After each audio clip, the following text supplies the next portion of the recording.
So I will be talking about the importance of Palace of Versailles. I'll start in the beginning with Louis XIII when he first came to Versailles because of his first hunting trip on August 24th, 1607. He liked it so much that he decided to make a hunting lodge near the village of Versailles. In 1631, he decided to rebuild the building since the first architecture of it wasn't that great. The construction continued to 1634, making the basis of the palace we know today. One important event that happened there was Day of the Dupes. It was a political and diplomatic event that accumulated to a turning point in King Louis XIII's reign. The dispute started with Mary, his mother, and Cardinal, as she asked Louis XIII for dismissal of Cardinal because of his influence.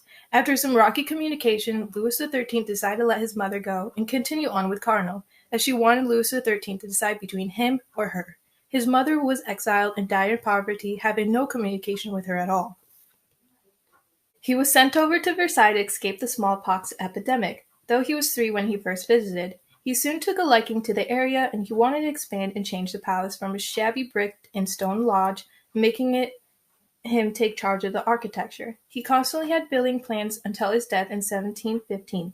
Therefore, for the architecture, his name is usually attached to the upbringing of the palace. His reign of 72 years and 110 days is the longest record of any monarch in the country of European history.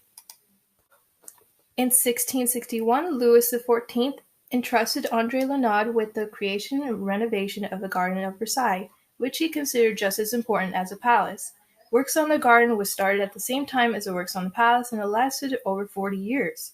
Likewise, there were trees and matured plants in different species, as rare as they were expensive, demonstrated the monarch's power, while the sculptures which gradually filled the Petit Park were designed to celebrate his glory. Here is an example of one André Renaud's artwork. It's called La Tuna Fountain. The court left Versailles and went to Paris, and the palace would then be neglected, though they still had people turn the fountains on to make sure they still worked. Louis XV returned to Versailles and wanted to complete his great-grandfather's work. He created more private spaces than having it in public areas. Louis XV then contracted smallpox and was moved to Versailles and passed away there. Louis XVI had his marriage celebration at Versailles with Marie Antoinette. He spent the majority of his time in Versailles. Due to an event on the 5th and 6th of October 1789, they were forced to leave Versailles. The Versailles and the French Revolution. Palace of Versailles came out with little damages from the French Revolution, even though some thought that the symbol of the place was a monarch system. Though in time, for about 2 years, they did open the palace as a museum.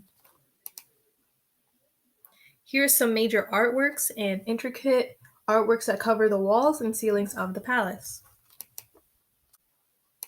The courts left Versailles knowing about their image there was not the best. The king of the French wanted to reconcile and undertook the opportunity to fix and save the building. Napoleon III used the palace as a place of celebration to show off his power. The palace then continued to hold more historical events like the Declaration of the German Empire signed in 1871. The 20th century, the First World War happened, and Versailles also suffered during this period as it was forced to close, though Versailles was protected and wasn't invaded. The palace spent the war years mobilizing support for the national effort and assisting the wounded and the families of the soldiers as much as possible. The signing of the peace treaty in 1919, Versailles, and then after that was neglected again for several years. Since there was less money to renovate it, it did start to look less pleasing. The palace curators decided to refinish themselves and get back to some artwork pieces. A blueprint called Le Grand Versailles was launched in 2003 and renewed in 2011. Concerning the reception of the public, Parliament returned to the palace a large number of spaces, in particular in the north and south minister wings, and the deferred pavilion was opened in February 2016. All kinds of major exhibitions and guided tours were now available to visitors during their journey of discovery through this major historical site. Today, the palace contains about 2,300 rooms, over 60,000 paintings, 386 sculptures in Versailles, 221 sculptures in the garden, and nearly 10 million people visit every year, except for this year because of COVID-19.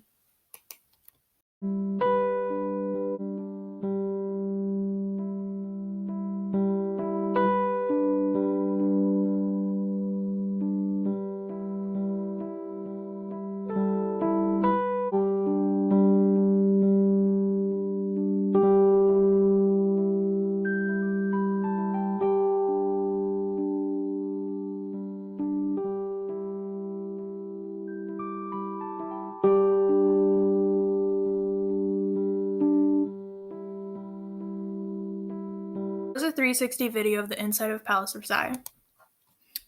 The Palace of Versailles is a duty bound to remain faithful to its vocation of supporting artistic creation since its beginning and preserving some of the finest works by the most gifted painters, sculptors, and craftsmen of the time. This is why every summer since 2008 it has hosted the work of famous contemporary artists. Versailles has always been a center of artistic creation, as testified by the richness of collections commissioned over the centuries. The palace has held numerous historical events and has become a popular tourist spot, as this roughly was the royals' headquarters. The Palace of Versailles was important because it showed the success and failures of the kings and queens. The whole building and area is a historical monument. And this is my sources.